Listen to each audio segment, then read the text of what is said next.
Mimi mkuu wa mkoa, kuna wakati mpaka nguvu za kiume zinaweza zikapungua kwa sababu ya kudili na mambo, kwa sababu ya kuhangaika na migogoro yenye tafsiri ya kweli. Sasa tusifikishane huko.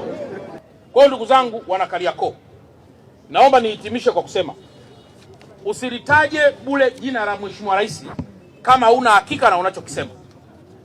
Mheshimiwa Rais tusaidie, Mheshimiwa Rais, Mheshimiwa Rais, naonewa Mheshimiwa Rais. Hapana, mtaje Mheshimiwa Rais kwa nidhamu.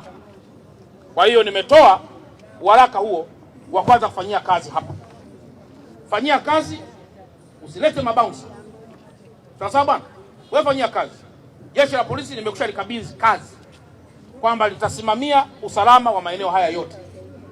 Bouncer ambaye anakuja kuvunja watu, kuumiza watu, hiyo sio taaluma yake. Hatuhitaji bouncer. Ukamataji ni taaluma ambayo wenzetu wa vyombo vya dola wamesomea. Unaweza kumkamata mtu mahali pabaya na ukamuua na ukapata kesi ya mauaji.